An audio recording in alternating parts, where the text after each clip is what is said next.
Queridos, graça e paz vos sejam acrescentadas. Bom, estou passando aqui para a nossa terceira reflexão, a nossa terceira aula sobre doutrinas da graça.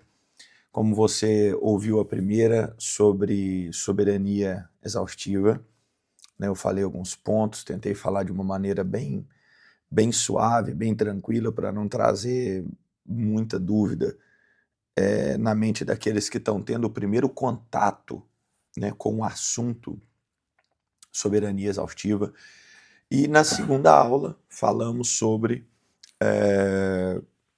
as divisões, né, dos termos do pelagianismo, semi-pelagianismo, arminianismo, calvinismo, do hipercalvinismo também, do arminianismo, do Factus, do Wesleyano, enfim. Então, trouxemos aí mais alguns pontos e algumas definições. E agora vamos para a nossa terceira, né, a nossa terceira aula, que eu acredito ainda não será a última, mas falaremos exatamente agora dos 5 pontos. Né? Eu contei a história para vocês, como começou os 5 pontos, como foi criado essa questão dos 5 pontos, que foram 5 pontos do arminianismo, né, da remonstrância, né, os discípulos de Armínio eram chamados de remonstrantes. Então, esses 5 pontos aí do arminianismo, eles surgiram lá no Sínodo de Dort, e em resposta a esses 5 pontos vem então os 5 pontos do calvinismo. Bom, vamos falar aqui dos 5 pontos, mas eu quero começar aqui com um versículo bíblico, só para servir de uma base geral do assunto aqui para você, nesse momento, que é Jonas 2:9. Depois você pode ler na sua casa, Jonas 2:9. Mas eu sacrifiquei a ti com a voz do agradecimento, eu apagarei o que votei, é a parte C que eu quero. A salvação é do Senhor. Isso aqui é a versão King James, 1611. Só a parte C desse versículo para mim aqui, eu quero usar ela como base, chão, sustentáculo para minha argumentação aqui. A salvação é do Senhor. Não sei se você pode dizer um amém, mas eu direi amém. A salvação é do Senhor. Então, meus queridos, quando então teve a formação desses 5 pontos, que eu já falei na última aula também, antes de nós falarmos dos 5 pontos, eu quero mais uma vez deixar um adendo aqui para você que está chegando agora no Pode Falar, pastor, e está procurando um estudo bacana para você ouvir. Olha, tem outros estudos, outros Spotify, vai buscando ali, se amadurecendo. Esse assunto que nós estamos tratando aqui da doutrina da graça, já é para você que já tem uma base maior de Bíblia, que já estuda já há algum tempo, já tem uma base maior de fé, enfim. Não é para neófitos, não são para crianças espirituais, ok? Então, se você... Não, eu estou começando agora, pastor. Não, então, tem outros aí tem outros Spotify aí que também vão edificar muito a sua fé, que são bons. Esse é um assunto realmente para pessoas mais maduras. Isso aí é frase, como eu disse nas outras aulas, dos reformadores, que é uma doutrina sólida, concisa, é uma doutrina forte. Então, uma pessoa ainda nova na fé, ela não consegue compreender isso. Ela não consegue ter essa consciência da soberania de Deus e da responsabilidade humana. Ok? Meus queridos, geralmente a gente ouve frases assim, Deus então, para ser soberano, nós não podemos ter liberdade, porque se nós tivermos liberdade, Deus então não é soberano. Será que é isso que o pastor Elias defende? Será que é isso que eu defendo? Quando eu falo, Deus é soberano e tudo mais, aí eu tenho que tirar a responsabilidade ou tirar a liberdade do homem, né, para poder falar, advogar, defender que Deus é soberano. Será que é isso que eu defendo? Será que é isso que eu vou defender aqui nessa aula hoje? Será que é isso que eu acredito? Eu já quero te dar a resposta já para essa indagação. Não.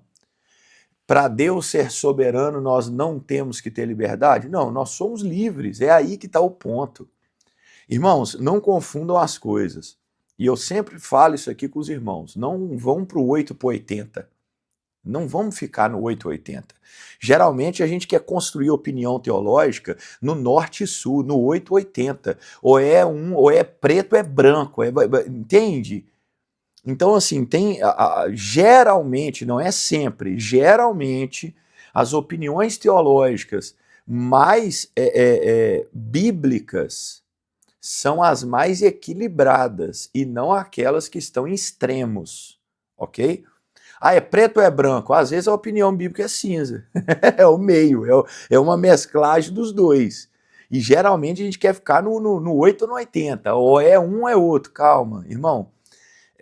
Quando eu falo com você nas outras aulas que pelo significado do termo livre-arbítrio, que é um poder de tomar decisões livres de condicionamento, ou seja, nós estamos condicionados, já expliquei isso nas 2 aulas primeiras, então nós não temos o livre-arbítrio, porque nós estamos condicionados a uma série de fatores. Ok, aí está entendido. Então quer dizer então que nós não temos escolha. Não é isso que eu estou dizendo. Nós temos escolha, nós temos liberdade, só que essa escolha e essa liberdade, se eu estou dizendo que nós não temos livre-arbítrio, porque nós estamos condicionados, por exemplo, condicionado ao pecado, nós estamos condicionados à vontade de Deus, nós estamos condicionados ao tempo, nós estamos condicionados a envelhecer, enfim, nós estamos condicionados a uma série de fatores. Se eu já estou te falando que nós estamos condicionados a alguns fatores, logicamente nós temos liberdade, mas não é total, porque se fosse total, nós teríamos livre-arbítrio. Então a nossa liberdade, vou dar um exemplo aqui bem simples. Você está dentro de um campo de futebol. Você tem liberdade de correr dentro daquele campo de um lado para o outro. Só que tem um lugar, tem um momento, tem uma cerca, tem uma arquibancada, que impede você de sair para fora daquele campo. Então, ou seja, nós temos liberdade. Essa liberdade está dentro dos parâmetros ali que a Bíblia fala. Mas essa liberdade que eu e que você temos não é soberania, é liberdade. Escreva isso por amor que você tem a Deus. Nós temos liberdade, mas nós não temos soberania, ok? Então, nós temos liberdades? Temos. Só que essa liberdade bate numa cerca que são as limitações ou os condicionamentos que nós temos nessa vida. Então nós temos liberdade? Temos. Então você consegue usar a sua liberdade aí agora, ou seu livre-arbítrio, para parar de pecar e nunca mais pecar na vida? Não consegue, porque a Bíblia fala que se alguém diz que não peca, já está pecando. Ó, tá tendo luz aí no seu pensamento? Você está entendendo isso? Você tem liberdade, mas você está limitado e condicionado a uma série de fatores. Então o fato de você não ter livre-arbítrio não quer dizer que você não tenha liberdade, não quer dizer que você não tenha escolhas. Mas todos nós estamos limitados, ok? Então, para Deus ser soberano, ele tem que tirar a nossa liberdade. Isso é uma mentira, é um espantalho. Geralmente na linguagem teológica a gente usa esse termo espantalho, é quando alguém levanta um argumento que é falso. Parece verdadeiro, mas é falso. Isso é um espantalho, ok? Você nunca ouviu isso da minha boca. Então assim, nós temos liberdade? Temos. Para Deus ser soberano, ele tem que tirar a nossa liberdade? Não, ele não tira a nossa liberdade. Nós temos liberdade, mas a nossa liberdade, mesmo depois de Cristo, não é soberania. No mundo, nós somos escravos do pecado. Quando Cristo nos resgata, nós somos escravos de Cristo.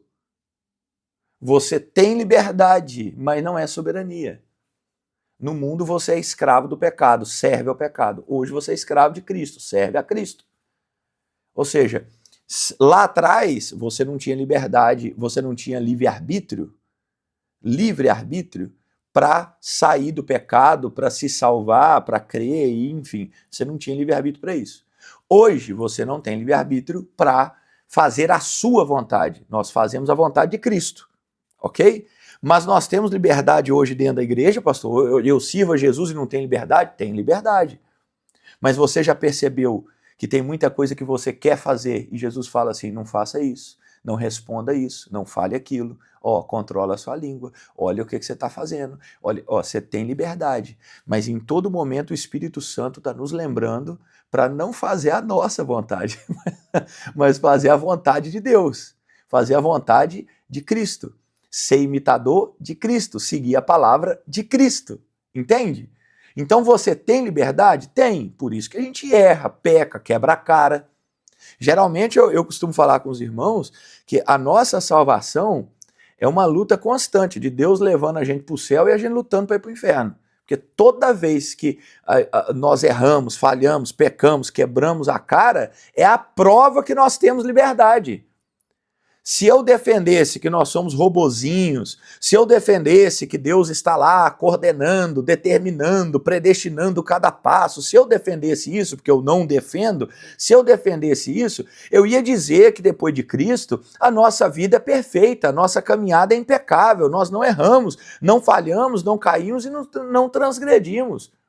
Mas se nós erramos, falhamos, caímos e transgredimos, é a prova que nós somos livres.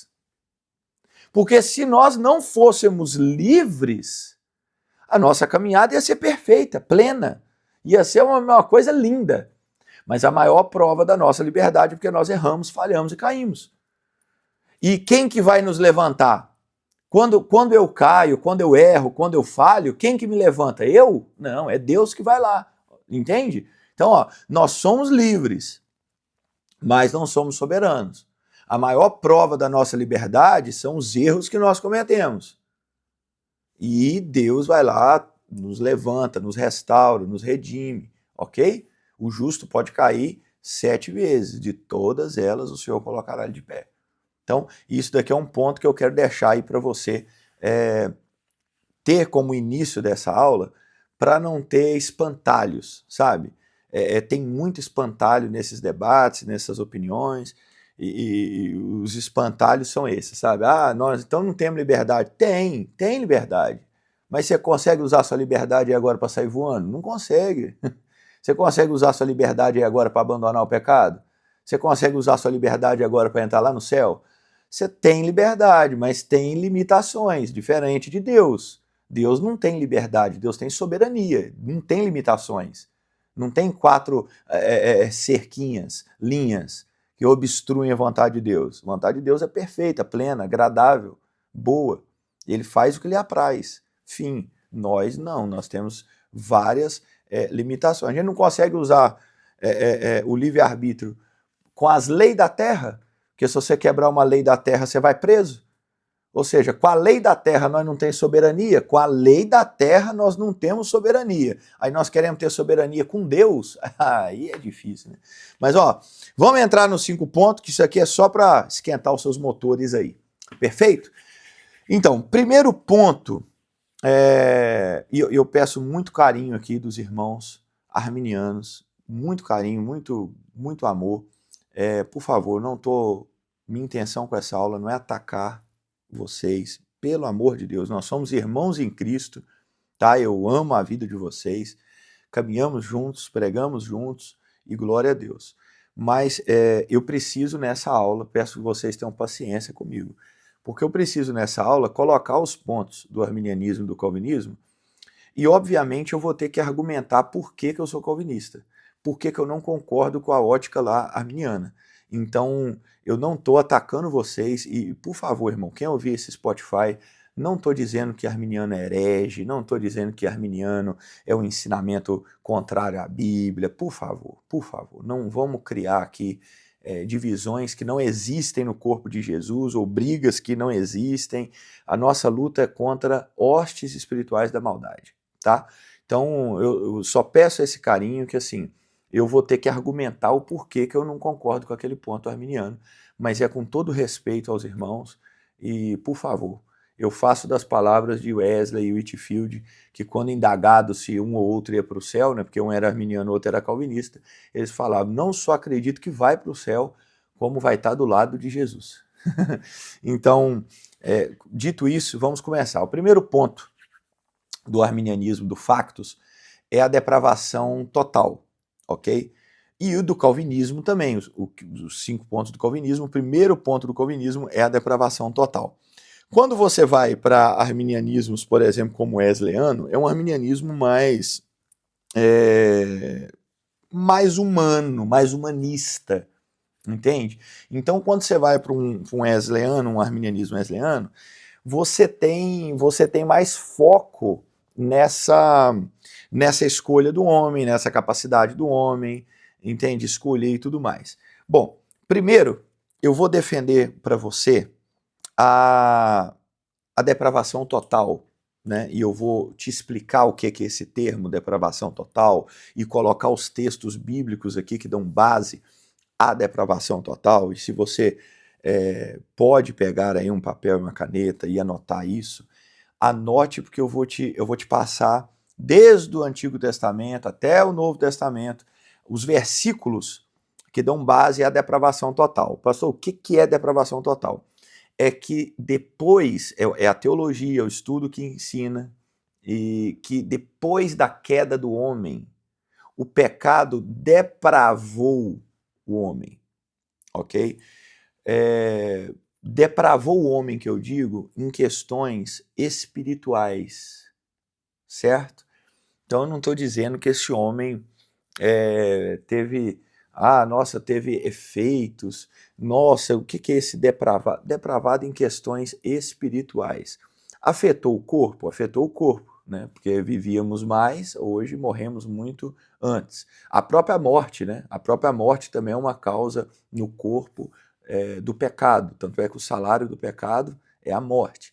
Então nós temos algumas consequências do pecado no corpo, mas a grande consequência que o pecado traz é nos assuntos espirituais, na alma do homem, no coração do homem, deprava, denigre, sabe, corrompe.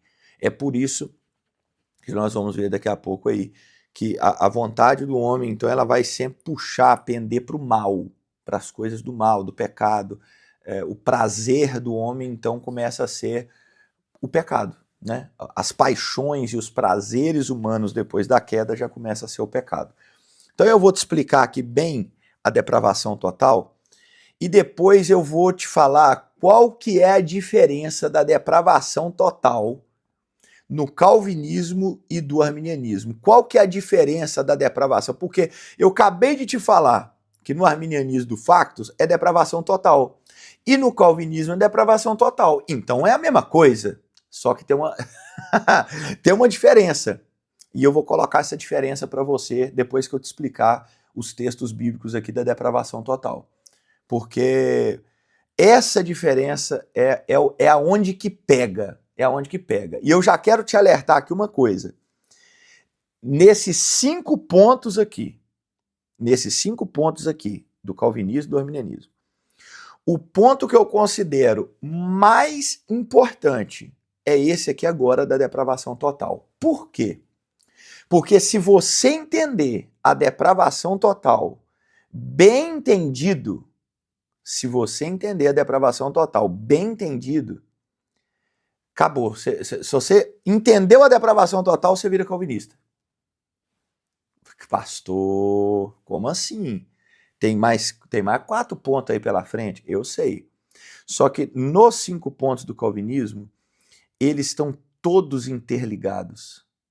Então, assim, se você entendeu bem a depravação total, acabou. Ali o resto vai vindo igual dominó, vai caindo de peça em peça, porque tudo já começa a fazer sentido a partir da depravação total, tá? Pastor, e se eu não acreditar na depravação total? Aí você vai cair na contramão, que é o pelagianismo, que o homem nasce bom, que o pecado não afetou o homem, que o pecado de Adão só afetou Adão, entendeu? Aí você cai no pelagianismo. Então, por isso que é importante você estudar a depravação total. Aí que tá a depravação total do lado arminiano e do lado calvinista. Mas vamos lá, vou começar a te dar uns textos bíblicos para você ver a depravação total na Bíblia, ok? Então vou começar lá do Gênesis. Se você quiser começar a anotar aí, Gênesis 6:5. Eu vou citando alguns textos aqui e vou comentando, porque é muito versículo. Então eu vou citando rápido e vou comentando e depois nós elaboramos a ideia. Gênesis 6:5. E viu o Senhor que a maldade do homem se multiplicara sobre a terra e que toda a imaginação dos pensamentos de seu coração era só má continuamente. Todos os pensamentos do seu coração era mal continuamente. Então, isso daqui já é uma prova, já é mais o primeiro versículo aí para provar a depravação do homem. Gênesis 8, 21. Gênesis 8, 21, anote aí. E o Senhor sentiu o suave cheiro, e o Senhor disse em seu coração: não tornarei mais a amaldiçoar a terra por causa do homem, porque a imaginação do coração do homem é má, desde a sua meninice, nem tornarei mais a ferir todo vivente como fiz. Eu falei na outra aula sobre a questão da criança já nascer pecadora, já nascer depravada. E agora, nessa aula, eu vou dar os textos bíblicos, tá? Então, o primeiro texto bíblico que já nasce mal, já nasce depravado, está aqui, Gênesis 8, 21. A imaginação do coração do homem é má desde a sua meninice. Vamos continuar. Anote aí, 1 Reis 8:46. 1 Reis 8:46. Quando pecarem contra ti, pois não há homem que não peque, e tu te indignares contra eles e os entregares à mão do inimigo, de modo que os levem em cativeiro até a terra inimiga, quer longe ou perto esteja. Não há homem que não peque. Jó 14:4, que do imundo tirará o puro? Ninguém. Jó 14:4, quem do imundo tirará o puro? Ninguém. Ou seja, no meio dos imundos, quem está puro? Ninguém. Está todo mundo depravado. Salmo 51:5. Salmo 51:5. Outra base aí bíblica para falar que a criança nasce depravada e pecadora. Salmo 51:5. Eis que em iniquidade fui formado e em pecado me concedeu a minha mãe. Pastor, mas isso aí, e aquela história que eles falam, eu falei isso na outra aula, que foi um adultério da mãe de Davi, que não sei o quê. Irmão, a menos que você me dê uma base bíblica que essa mulher traiu Jessé e adulterou, eu vou continuar falando que Davi está falando aqui que nasceu pecador e foi formado em pecado. Porque tanto a mãe quanto Davi já nasceram depravados, ok? Então vamos lá, mais um. Salmos 58:3. Salmos 58:3. Alienam-se os ímpios desde a madre, andam errados desde que nasceram, falando mentiras. Então, você vê que essa queda, ou essa inclinação, essa é a palavra que eu estava caçando, me perdoem. Essa inclinação para o mal, para o pecado, não vem depois dos 18 anos, dos 12, dos 10, dos 13, já desde que nasceram. Já é algo que vem desde o nascimento. Vou dar outra base bíblica. Eclesiastes 7:20. Na verdade, que não há homem justo sobre a terra que faça o bem e nunca peque. Irmão, pelo amor de Deus. Eclesiastes 7:20, pelo amor de Deus, olha esse versículo.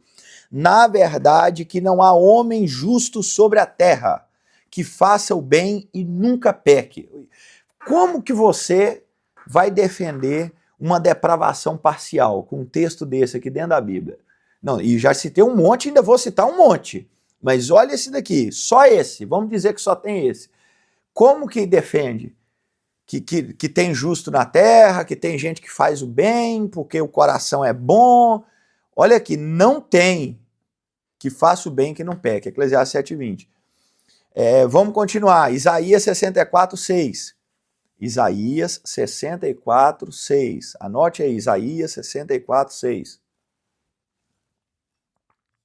Mas todos nós somos como o imundo, e todas as nossas justiças como trapo da imundícia, e todos nós murchamos como a folha, e as nossas iniquidades como um vento nos arrebatam.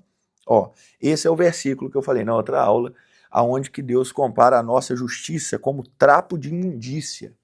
Ou seja, né, o termo aqui seria como pano de menstruação podre, fede.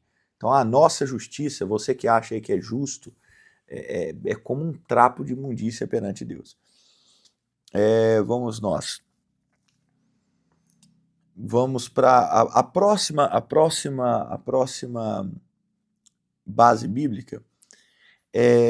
Jeremias 13:23. Jeremias 13:23. Porventura pode o etíope mudar a sua pele? Ou o leopardo as suas manchas? Então podereis vós fazer o bem sendo ensinados a fazer o mal?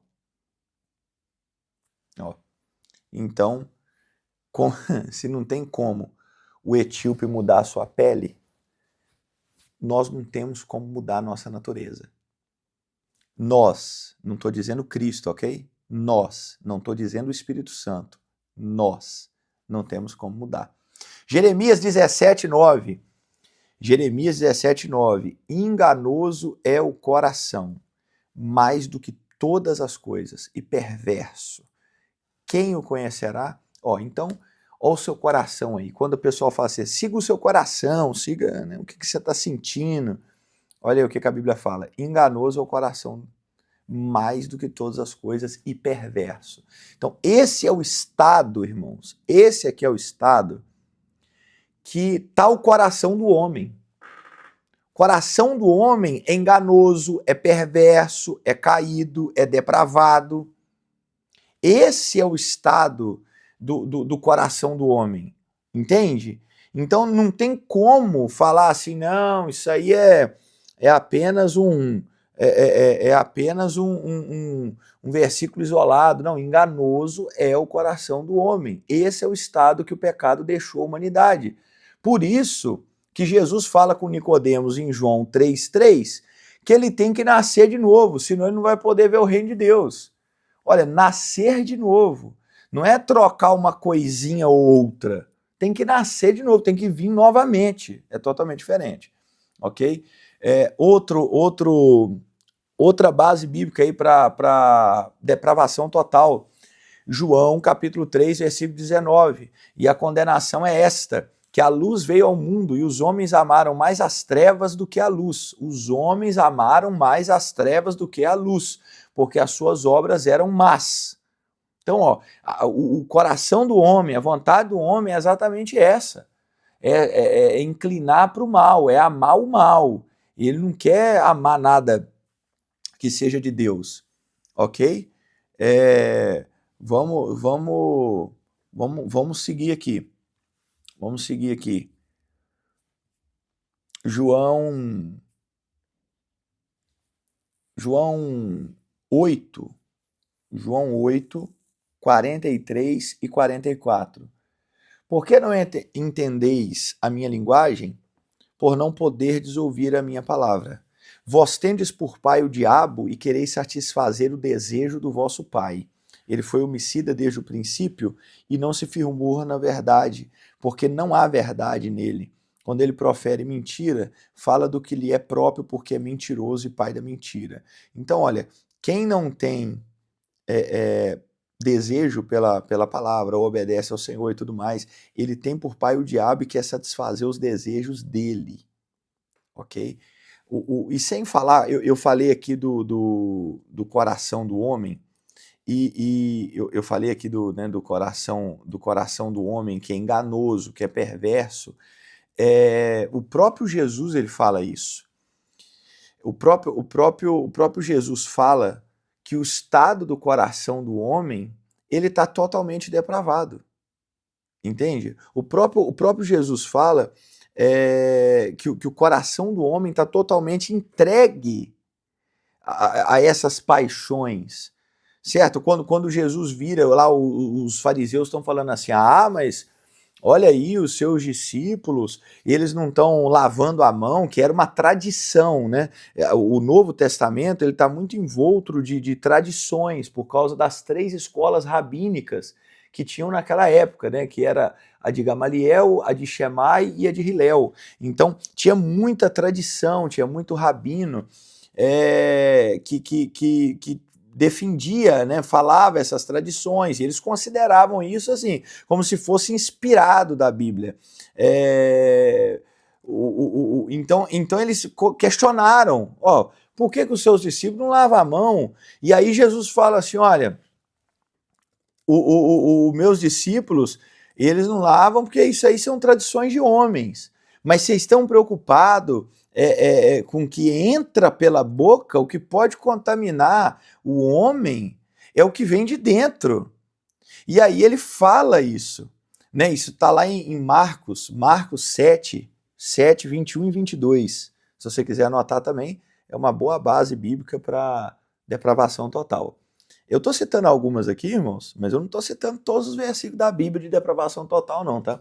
Eu só estou te citando aqui alguns versículos, um bom apanhado, para você ter uma boa base bíblica, para você falar, isso aí realmente é bíblico, hein? Entende? Só estou te dando aqui um melzinho para você ter uma base. Porque geralmente uma doutrina, ela é feita com 3 versículos, né? 2, 3 versículos, para você fazer uma doutrina, um ensinamento. Então, olha a quantidade de texto que eu estou te dando, já dá para você saber que isso é bíblico. Marcos 7, 21 e 22. Porque do interior do coração dos homens procedem os maus pensamentos, os adultérios, as prostituições, os homicídios, os furtos, a avareza, as maldades, o dolo, a lascívia, a inveja, a blasfêmia, a soberba, a loucura. Se nós não estamos totalmente depravados, como é que sai esse monte de trem ruim de dentro de nós? Você notou que o versículo não está falando, Jesus não está falando aqui que é o diabo que provoca em nós. Não é. O homem está depravado. Esse mal aqui, adultério, prostituição, mau pensamento, homicídio, esse mal está dentro de nós, no nosso coração. Não é o diabo que provoca isso em nós. O coração do homem depois do pecado está desse jeito. Esse aqui é o raio-x, meu amigo, é a bula do coração do homem pós-pecado.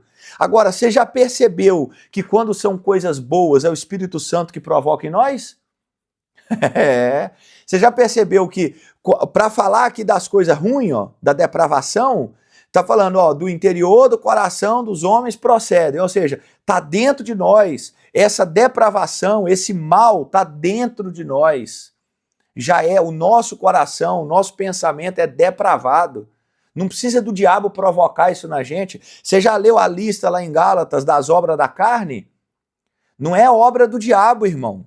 Não é obra do demônio, é obra da carne. Isso está em nós, sou eu. As obras da carne são obras que a minha carne pende, puxa, produz. Ok? Não tem diabo lutando contra mim para mim fazer as obras da carne. É a minha carne que quer fazê-las, todo momento. Agora, você já percebeu que quando vai para o lado positivo, não é fruto da carne, é fruto do espírito? Olha!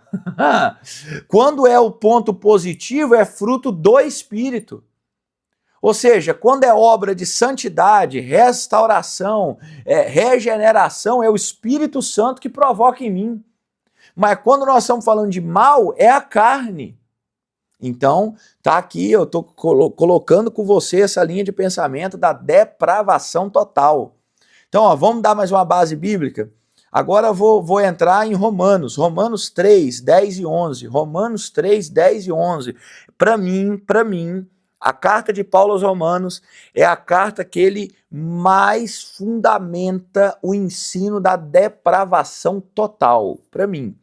Que assim, nesses textos que nós já lemos, para mim já está claro como meio-dia, né? Claro como água cristalina, mas em Romanos, Paulo fala assim, eu vou mastigar para vocês aqui, para vocês entenderem a depravação total. Então vamos lá, Romanos 3, 10 e 11.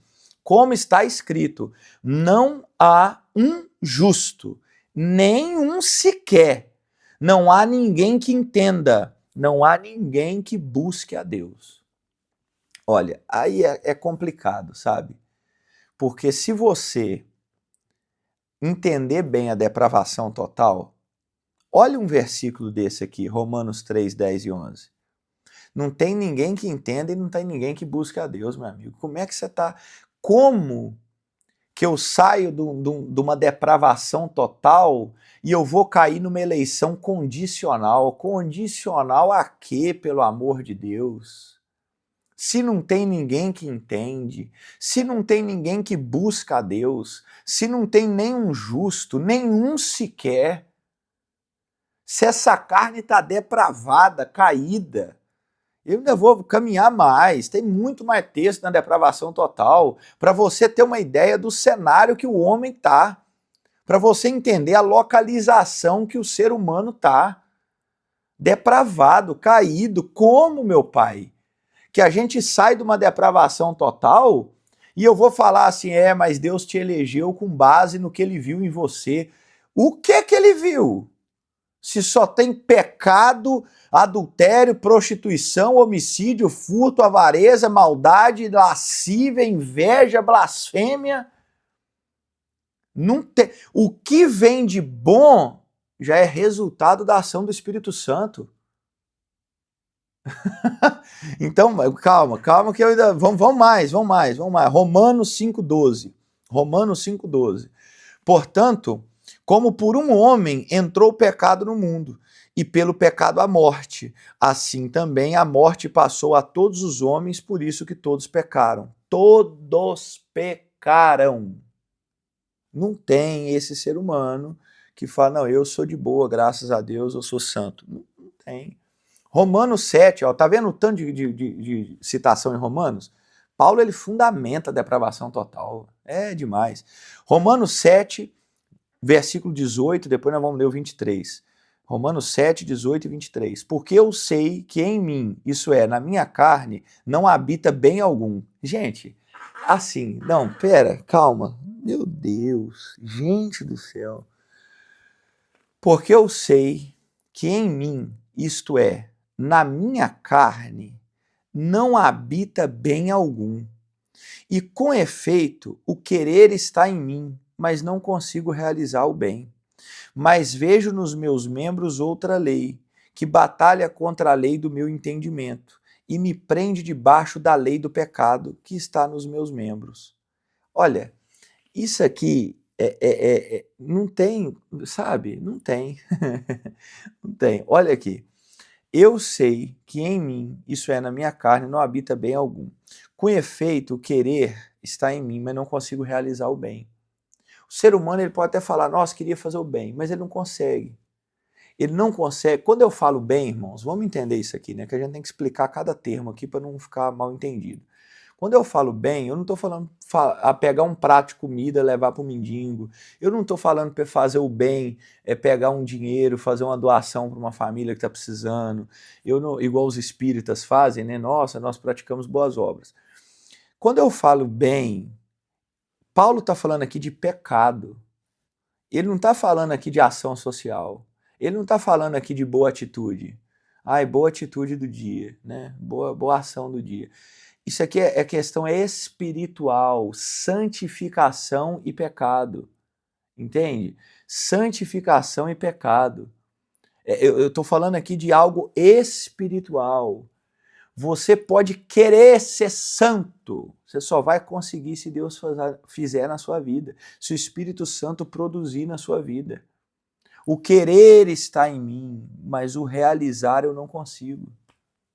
Ok? Então, assim, há uma batalha, ó, uma batalha nos meus membros. Ou seja, me prende na lei do pecado. Por quê? Porque está nos meus membros. Ou seja, mesmo você sendo regenerado depois que Cristo entrou na sua vida, você está sendo regenerado, mas não foi glorificado.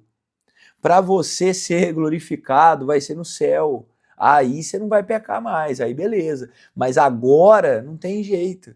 Então, ó, vamos lá, Romanos 8,7, ó, tudo Romanos. Romanos 8,7, porquanto a inclinação da carne é inimizade contra Deus, pois não é sujeita à lei de Deus, nem em verdade o pode ser. Irmãos, olha isso aqui.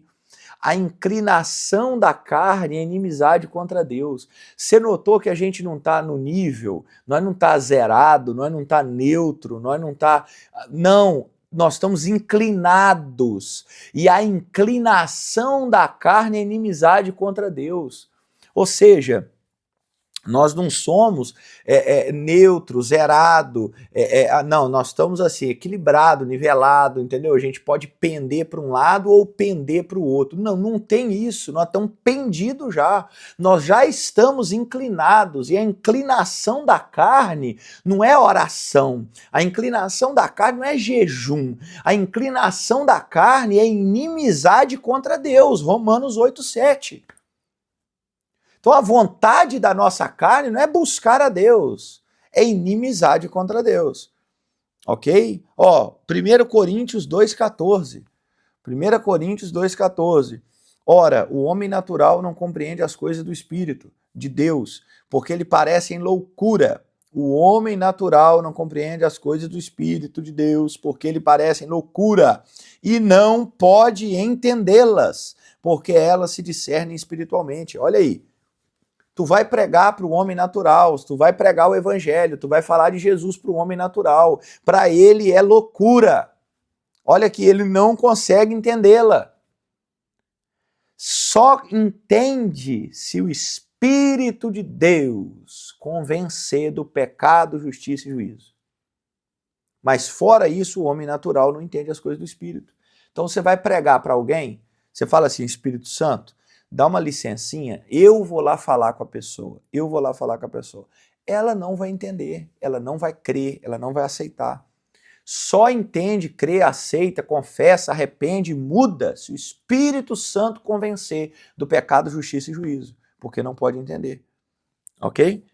Então, vamos continuar? Efésios, aqui para mim é a principal base. Aqui para mim é a principal base, porque aqui Paulo vai dar, eu vou até abrir esse texto aqui para ler na King James aqui, versão na 1611, que eu quero colocar com você aqui. Efésios 2, ok? Efésios 2:1, né? Efésios 2:1. E vos vivificou, estando mortos em transgressões e pecados, nos quais, no passado, caminhastes conforme o curso desse mundo, conforme o príncipe das potestades do ar do espírito, que agora opera nos filhos da desobediência, entre os quais também todos nós vivíamos, em tempos passados, nos desejos da nossa carne, fazendo a vontade da carne e da mente, e éramos por natureza filhos da ira, como os outros também. Ó, para aqui. Você notou que Paulo está falando assim, nós fazíamos a vontade da carne e da mente? E qual que era essa vontade, irmão? Orar? Jejuar? Ler Bíblia? Você entende que essa carne está depravada? Você está chegando nessa conclusão comigo? Que essa carne está depravada? Eu estou te dando um versículo atrás do outro, irmão. Um versículo atrás do outro. Pelo amor de Deus, é a metralhadora de Bíblia. Um texto depois do outro. Você entende que essa carne ela está depravada? Se Paulo está falando aqui, olha, vocês faziam, nós fazíamos a vontade da carne e da mente. Que vontade que era essa? E ele está falando aqui que vivia em pecado, em desobediência. Era por natureza filho da ira, mas o bom aqui é o foco que ele coloca aqui a alegoria de como nós estávamos mortos. E ele diz, e vos vivificou. Ou seja, então vamos meditar aqui nesse ponto. Nós estávamos mortos. Esse é o retrato do ser humano lá no mundo. Nós vivendo no mundo. Nós estávamos mortos. Aí é aquela alegoria que eu falei lá na outra aula. Geralmente, os nossos irmãos arminianos, eles falam assim, você prega para a pessoa, né? Se ela quiser, se ela aceitar, é como você jogar uma corda para o homem que está no fundo do poço e você dizer, ei amigo, pegue a corda que eu vou te tirar daí. Se ele aceitar a pregação do evangelho, que é a corda, e pegar na corda, você tira ele do fundo do poço. Aí alguns usam a ilustração, é como se você estivesse numa enchente, andando num barco, ou Jesus, né? Jesus andando num barco ali no meio de uma enchente, a pessoa está lá se afogando, aí Jesus joga uma boia e fala, amigo, se você aceitar essa boia, que é a pregação do evangelho, eu vou te puxar e você vai ficar aqui no barco junto comigo e tudo mais. Então a pregação do evangelho é um convite, se você ouvir e aceitar, você pegar a boia e tudo mais e tal. Eu volto a falar que eu não estou aqui negando a liberdade do homem ou a responsabilidade do homem de aceitar ou não. Tem que ele que aceita e tudo mais. Só que tem uma soberania. A gente só fala da responsabilidade. Tem uma soberania. Olha como Paulo está me apresentando aqui o homem, o estado espiritual do homem, morto. Então nessa alegoria aqui de jogar a corda no fundo do poço, o cara lá no fundo do poço não vai pegar a corda. Você sabe por quê? Porque ele está morto. A corda vai bater nele e ele está morto. Essa alegoria aqui de Jesus está no barco, joga a boia e tudo, mas pega aí, amigo. O cara está morto, o corpo dele está boiando na água. Ele não vai pegar a boia, ele está morto. Quando eu falo de morte, ou quando Paulo está falando de morte, ele está falando de morte espiritual, irmãos. O que é o estado espiritual de morte? É a pessoa que está no mundo e ele tem decisões? Tem, ele escolhe, ele tem decisões, ele decide, mas são escolhas de morte, porque ele está morto espiritualmente. Então quem está no mundo hoje, ele tem escolhas e decisões, mas as escolhas são de morte. Ele decide pela morte, ele vive pelo pecado. Então são escolhas e decisões de um morto espiritual. E quem está morto espiritual, ele só vai decidir pela morte. E ele vai sempre buscar coisas de pecado, de erro, de falha. Entende? Então assim, eu jogo a corda, se pegar, não vai pegar, está morto. Eu jogo a boia, não vai pegar, está morto. Vou citar um exemplo aqui de uma morte que é natural da Bíblia, e é corpo mesmo, é para você entender, para ilustrar o que eu estou falando. Jesus chega diante do túmulo de Lázaro, manda tirar a pedra. Quando manda tirar a pedra, Jesus fala assim, Lázaro, sai para fora. Lázaro tem condições de ouvir, peraí, deixa eu ver se eu aceito sair ou não. E levantar e sair do túmulo? Não, ele está morto. Meu Deus, ele está morto. Mas Jesus está mandando ele sair para fora, pastor? Está mandando ele sair para fora. Mas ele está o quê? Morto. Para que Lázaro consiga fazer o que Jesus está mandando, Jesus tem que ressuscitar Lázaro. Jesus ressuscita Lázaro. Quando Lázaro é ressuscitado, ele ouve a voz de Jesus falando, Lázaro, sai para fora. Aí agora que Jesus já ressuscitou Lázaro e ele escuta, aí sim ele tem condição de obedecer o que Jesus está mandando fazer. Esse daqui é o processo em que se dá a salvação. Porque essa pessoa que está morto em delito e em pecado, seja nessa ilustração que eu falei do fundo do poço ou na água, essa pessoa está morta. Aí Jesus fala assim, né, ou o pregador, eu estou lá no culto de domingo pregando, ei, você tem que crer, se arrepender, vem aqui na frente, confessa Jesus. Se Jesus não ir lá e vivificar o morto, ele não vai conseguir fazer nada. A reação dele vai ser zero. Ele não vai conseguir reagir. Entendeu? Então, para que a pessoa consiga fazer o que a Bíblia está mandando, porque a Bíblia manda arrependam-se, A Bíblia fala assim, sede santo que eu sou santo. A Bíblia fala, convertei-vos dos seus maus caminhos. Não fala? Isso aqui é tudo linguagem de responsabilidade humana.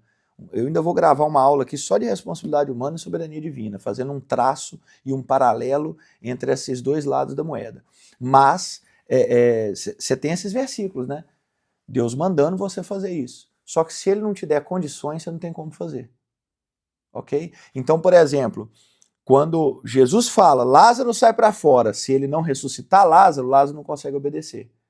E quando Paulo fala que nós estávamos mortos em delito e em pecado, ou seja, se nós estávamos mortos em delito e em pecado, para que nós consigamos crer, ter fé e responder ao chamado divino, ele foi lá e nos vivificou.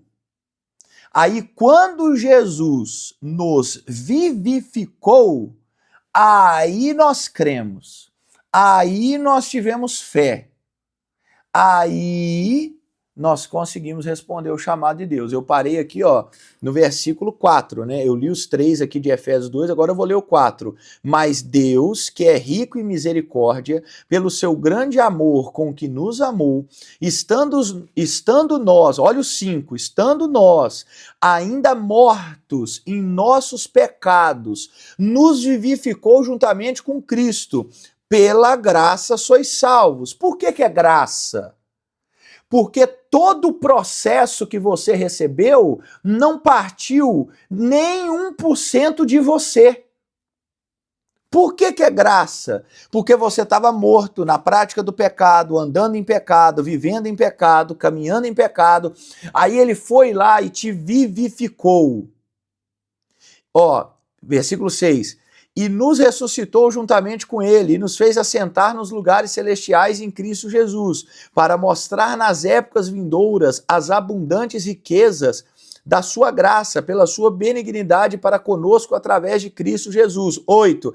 Pois pela graça sois salvos por meio da fé, e isso não é de vós mesmos, isso não é de vós mesmos, isso não é de vós mesmos, isto é dom de Deus, não de obras, para que nenhum homem se glorie, porque somos feitura sua, criados em Cristo Jesus para as boas obras, as quais Deus estabeleceu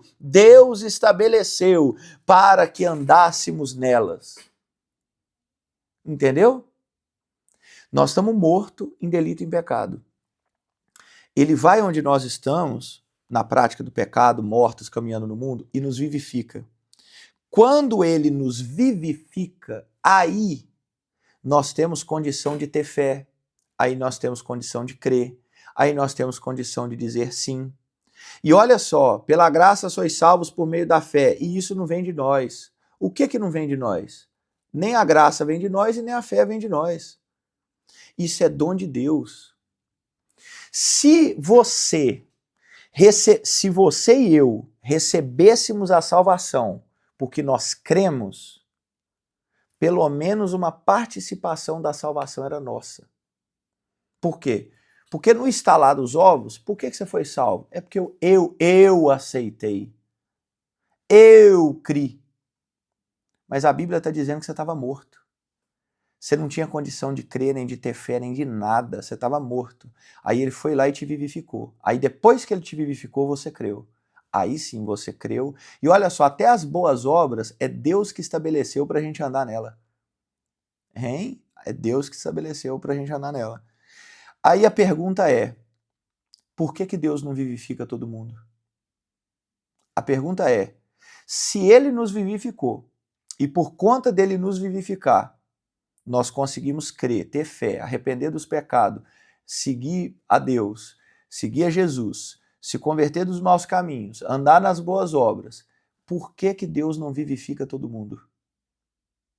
Por que Deus vivifica só alguns?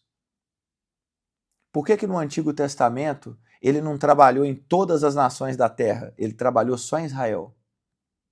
Porque se Deus trabalhasse nas outras nações igual trabalhou em Israel, o Antigo Testamento inteiro, ou boa parte dele, estava todo mundo salvo. Por que ele não trabalhou em todo mundo? Se aqui o estado de todo ser humano é morte espiritual e é Deus que vivifica, por que que ele não vivifica a todos? Por que que ele não vai vivificando todo ser humano? Porque no momento que vivifica, tem o ser humano crê. Vivificou, ele crê. Vivificou, ele vai praticar boas obras. Lê aqui de novo, Efésios 2, do versículo 1 ao versículo 10. Lê esse texto aqui 1, 2, 3, 4, 5 vezes. No momento que Jesus vivifica, a pessoa crê pela fé e ela é salva. E ela vai praticar boas obras que Deus estabeleceu. Olha aqui no texto, me acha nesse texto aqui alguém que foi vivificado e não começou, e não foi salvo e não praticou boas obras? Ou seja, não tem essa história de gente vivificada que não foi salva. Gente vivificada que não quis o evangelho. Se foi vivificado, foi salvo. E eu pergunto de novo, por que que Deus não vivifica todo mundo? Porque Deus tem um grupo de eleitos, de escolhidos. Deus tem o seu povo. Desde o Gênesis ao Apocalipse, Deus tem o seu povo. Dentro de Israel, tinha os eleitos. Tanto é que a Bíblia fala assim, olha, nem todo mundo que é de Israel é israelita. Eu tenho um povo dentro do povo. Ou seja, até dentro de Israel Deus tinha os seus eleitos. Então, mas eu ainda estou em depravação, né? Eu já tô partindo lá para cima. Mas é porque essa base bíblica de Efésios é muito boa. Então, Efésios nós também vamos mandar muito. Nós vamos mandar muito. Mas, olha, olha, eu já estou acabando a aula, cara. Nós só ficamos na depravação. E eu pensando aqui na minha inocência que nós ia falar dos 5 pontos nessa aula. Mas, ó, se você entender a depravação total, você já entendeu, assim, muita coisa. Muita coisa, muita coisa.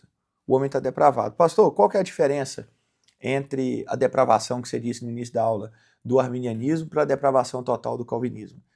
Porque na depravação do arminianismo, por exemplo, a do Factus, irmãos, pelo amor de Deus, tá? É uma visão, é aceita na nossa confissão de fé. Por favor, não estou aqui atacando os irmãos que acreditam no arminianismo do Factus. Por favor, é aceito na nossa confissão de fé e não é errado. Mas por que que eu sou calvinista e não arminianismo do Factus? Porque o arminianismo Factus, ele não abraça a depravação parcial, ok? Ele fala, não, depravação parcial não, é depravação total, né? Que já é andando lado a lado com o calvinismo, é depravação total. Só que o segundo ponto do arminianismo do Factus é a eleição condicional, ou seja, Deus elegeu pessoas condicionadas a elas. Como assim, pastor? Deus olhou no futuro, pela sua presciência, depois nós vamos falar desses textos, Deus olhou no futuro pela sua presciência e ele viu que o José ia crer. Aí por ele ter visto que o José ia crer, ele elegeu o José para a salvação. Então ele viu que o José ia crer e aceitar o convite da salvação, e por isso ele elegeu o José. Só que olha para você ver, para você sair da depravação total que eu acabei de falar nesses 58 minutos e chegar nessa conclusão que Deus está olhando e vendo que José ia crer, alguma coisa aconteceu muito drástica nisso aí, né? Porque se eu estou falando que o ser humano está morto em delito e em pecado, como é que Deus vai ver que alguém está crendo? Se esse ser humano não tem condição de crer por ele mesmo. Então alguma coisa aconteceu no meio desse processo, concorda? Porque até, aí digo eu agora com a minha opinião, a obra da salvação não é algo que Deus vê, é algo que Deus faz. Deus não viu que o José creria. Deus não viu que o pastor Elias um dia ia crer. Não é uma coisa que Deus está vendo, é uma coisa que Deus está fazendo. Deus não viu que o José ia crer. Deus foi até o José, vivificou o José, e por causa de ter vivificado que o José creu. Então a salvação não é algo que Deus está vendo. É algo que Deus está fazendo, agindo. Então, por isso que a eleição no calvinismo é incondicional. A eleição no calvinismo não é com base no José, porque o José não tem nada. A eleição no calvinismo, que é incondicional, é com base em Deus e não no José. Por isso que eu estou falando aqui com vocês, meus amados, eu vou dar os versículos bíblicos. Se você nunca leu isso na Bíblia, prepara, porque a próxima aula vai ser eleição incondicional. Eu vou dar os versículos bíblicos para você da eleição incondicional. E eu vou dar o versículo falando que a base da eleição é o beneplácito da vontade de Deus. E não porque José creu, porque ele viu no tempo que José ia crer, porque ele viu que o homem iria crer. Então a base da eleição é Deus. Por que a base da eleição é Deus? Justamente por causa da depravação total. Se esse homem está totalmente depravado, não tem nada nele que mereça uma eleição. Não tem nada nele que mereça uma salvação. Se é Deus que vai fazer esse processo de vivificar, de convencer, de regenerar, de santificar, se é Deus que faz esse processo, e a nossa carne só atrapalha, a nossa vontade só atrapalha, o nosso eu só atrapalha. Se todo esse processo salvífico quem faz é Deus, então como que essa eleição pode ser condicionada a mim? Como que, eu fui eleito porque eu criei. Eu fui eleito porque eu permaneci fiel. Mas todo esse processo quem faz é Deus, não é você. Então como é que você merece isso? Aí o arminianismo do Factus, ele vai sair pela tangente falando da graça preveniente. O que é a graça preveniente? É que eles falam que é uma maneira, irmãos, me perdoem, com todo respeito aos arminianos, todo respeito. Mas a graça preveniente é uma maquiagem da depravação parcial. Aí, por favor, não fique com raiva de mim, não pulem da cadeira. Mas é uma maquiagem da depravação parcial. Porque eu não quero defender a depravação parcial. O que é a depravação parcial? É que o homem não foi totalmente depravado pelo pecado. Ele consegue reagir ao chamado de Deus com um sim ou com um não. Isso é depravação parcial. Aí vem o arminiano querendo, poxa, a depravação total é uma teologia muito forte nas escrituras. Então não dá para negar. Então nós vamos abraçar a depravação total. Mas se eu abraçar a depravação total do jeito que a Escritura diz, eu não tenho como ir para uma eleição condicional. Porque se o cara está totalmente depravado, como é que Deus escolheu ele com base nele? Não tem jeito. Então, peraí, para mim conseguir saltar da depravação total para a eleição condicional, eu tenho que pôr alguma coisa aí no meio. O que é esse alguma coisa no meio? A graça preveniente. Que aí eles falam que quando Jesus morreu, tem uma graça preveniente que tocou todo o ser humano. Aí quando essa graça preveniente tocou todos os seres humanos, indistintivamente, ou seja, todo mundo, capacitou o ser humano, restaurou o ser humano, deu ali um up para esse ser humano conseguir crer se ele quiser crer, ter fé se ele quiser ter fé, aceitar a Deus se ele quiser ou não aceitar. Ou seja, o nome disso é depravação parcial. O nome disso é depravação parcial. Porque é você receber uma capacitação, entre aspas, para poder responder ao chamado de Deus, com sim ou com não, para você ter fé ou não, para você ir até a Jesus ou não, para você querer a Deus ou não. Entendeu? O nome dessa graça preveniente nada mais é do que depravação parcial. Irmão, se você for arminiano do Factus, estiver ouvindo agora esse Spotify, por favor, não vamos ficar levantando as bandeiras, e às vezes a gente quer mais não abrir mão da nossa opinião do que entender seriamente. Entenda seriamente o que eu estou falando. Observe, veja francamente o que eu estou te falando aqui. A graça preveniente é algo que é um estado intermediário, que você não foi vivificado, mas também não está totalmente depravado. Você não está totalmente... É o purgatório do arminianismo.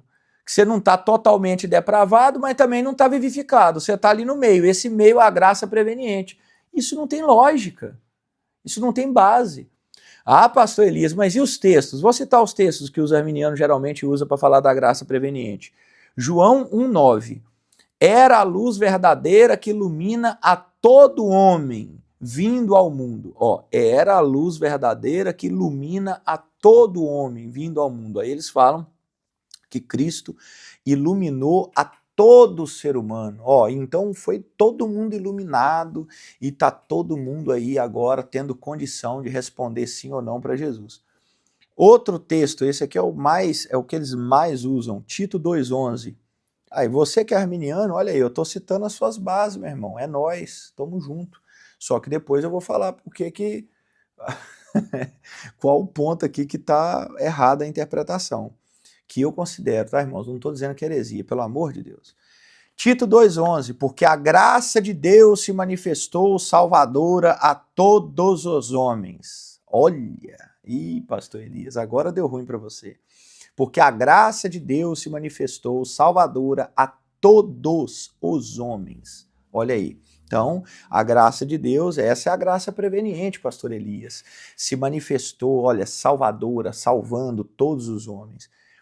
Primeiro que se eu interpretar isso daqui literalmente, isso aqui é mais uma base para universalismo do que para arminianismo, né? Se eu falar que a graça salvadora, ou seja, salvação, se manifestou a todos os homens, então eu posso dizer, isso aqui é base para universalismo, todo mundo vai ser salvo. Ó, viu como é que eu não posso interpretar um texto literalmente? Eu tenho que tentar cruzar textos para mim ter uma base? Senão eu posso interpretar algo aqui que é contra as escrituras no todo? Isso aqui é hermenêutica, né? Mas vamos continuar, que por enquanto eu estou dando a base aqui da graça preveniente.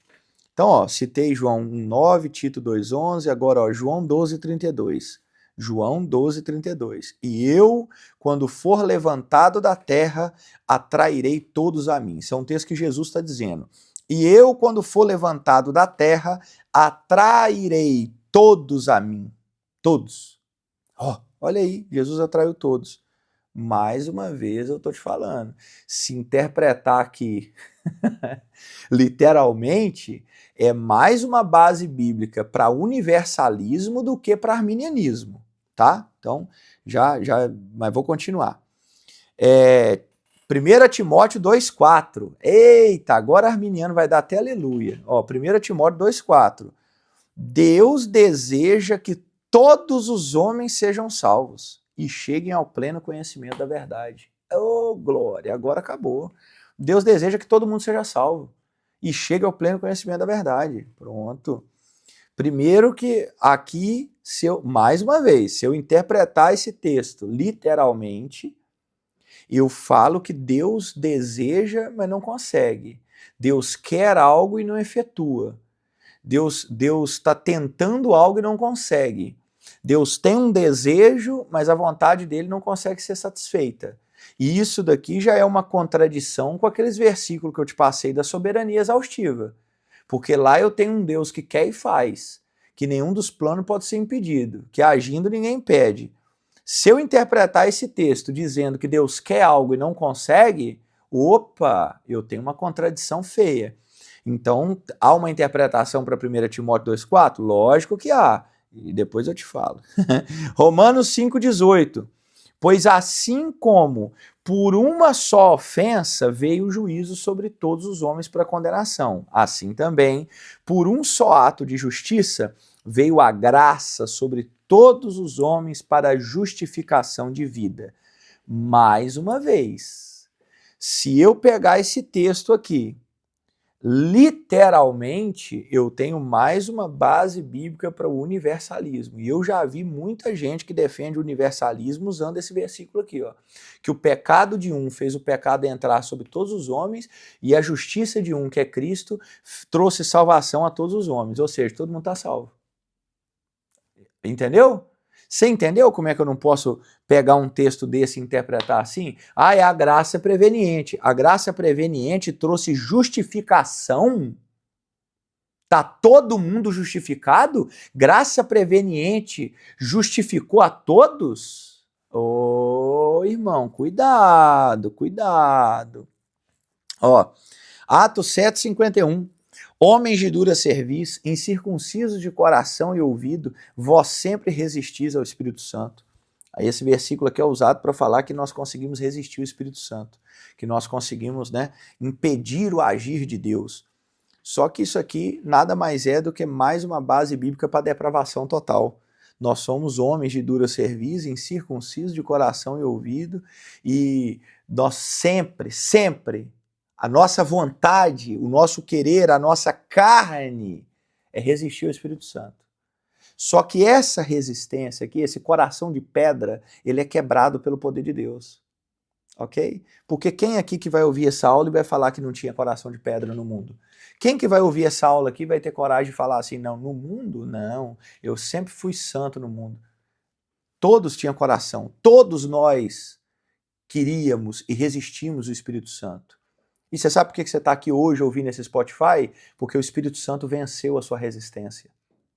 Venceu a minha resistência, a resistência da carne.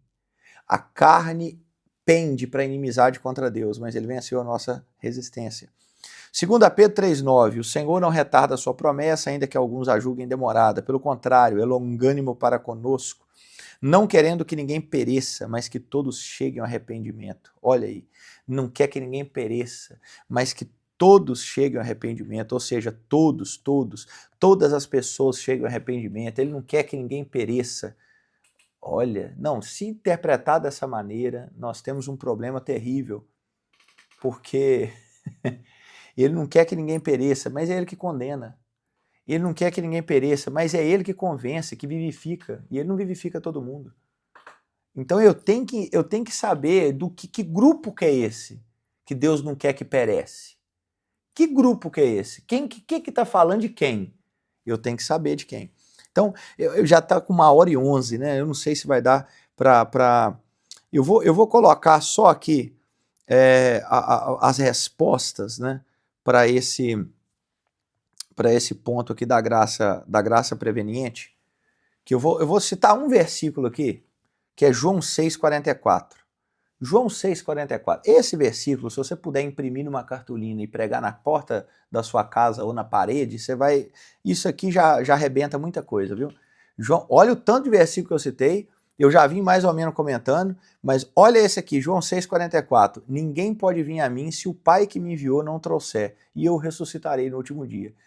Ninguém pode vir a mim, isso é Jesus que está falando, ninguém pode vir a mim.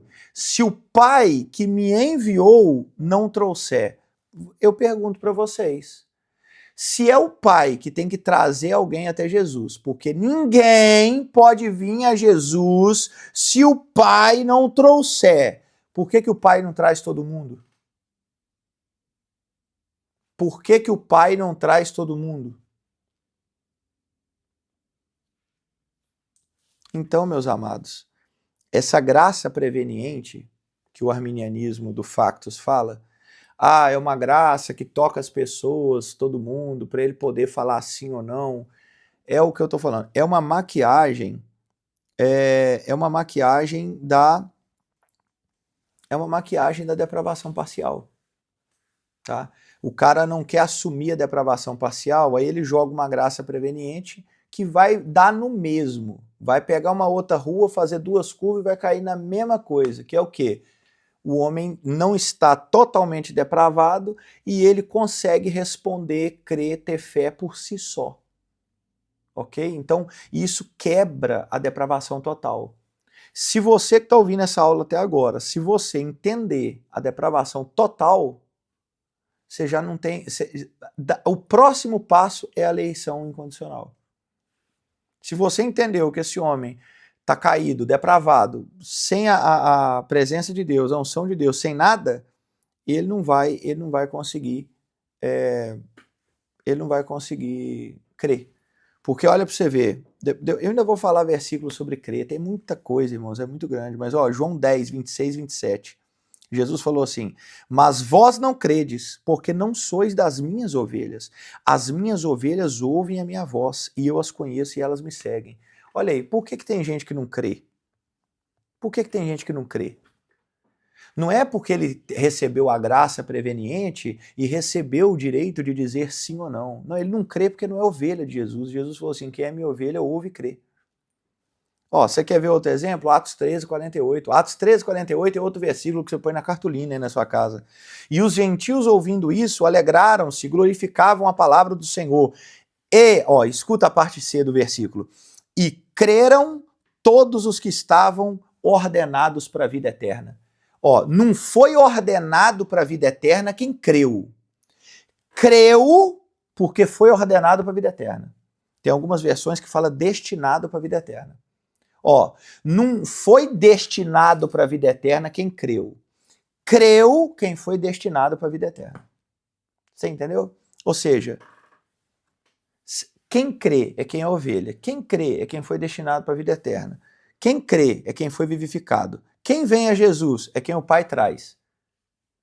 Não é uma graça preveniente. O homem está depravado, está morto. Está morto. O que acontece não é...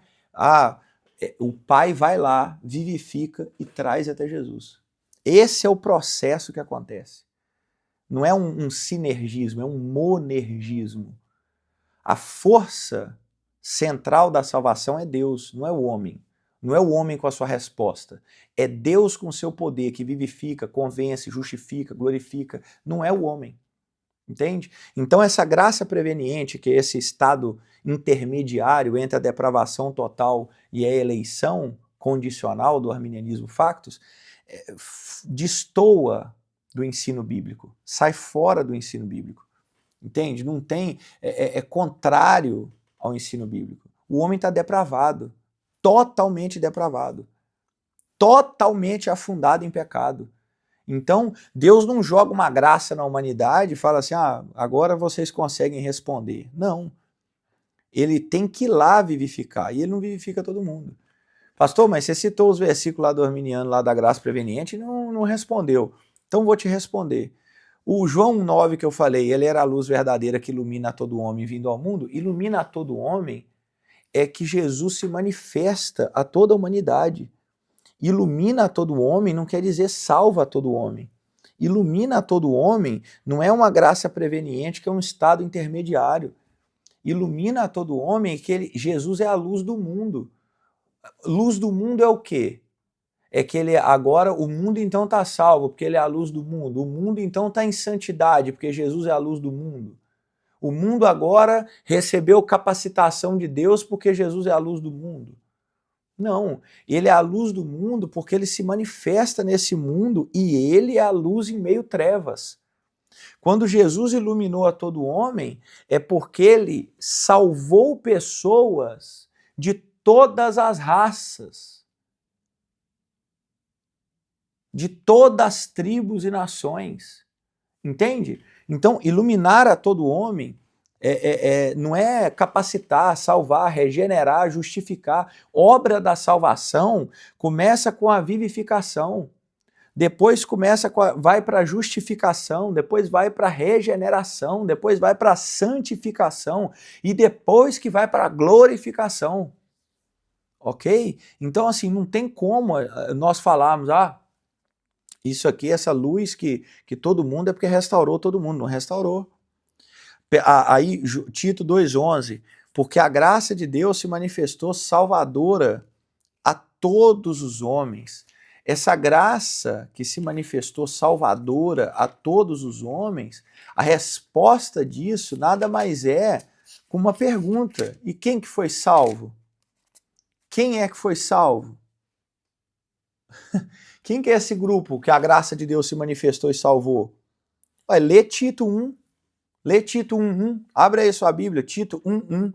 Paulo, servo de Deus, apóstolo de Jesus Cristo, segundo a fé dos eleitos de Deus e o conhecimento da verdade, que é segundo a piedade, em esperança da vida eterna, ao qual Deus, que não pode mentir, prometeu antes do começo do mundo. Antes do começo do mundo, ele prometeu a salvação. Depois nós vamos ler o outro texto da eleição, para você ver o dia que Deus te escolheu. Mas olha aqui, Paulo está falando aqui para Tito no versículo 1, segundo a fé dos eleitos de Deus. Essa fé salvadora salva quem? Os eleitos.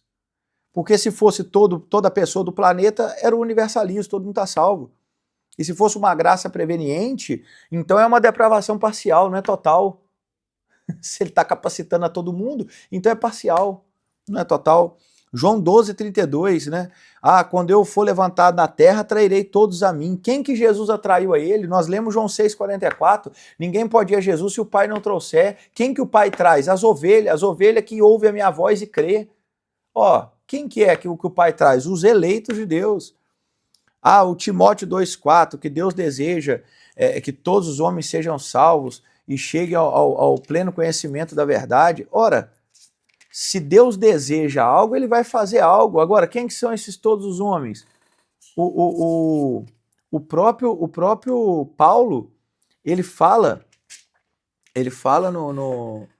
no contexto do texto, quem são esses homens? Que são reis, que são pessoas de todas as classes da sociedade, que ele fala que ora pelas autoridades, ele ora por essas pessoas. Então, assim, irmãos, quando você pega todos os homens aqui, toda classe de pessoas, entende? Então, quando você... Vou abrir aqui para ler o texto de 2 Timóteo, né?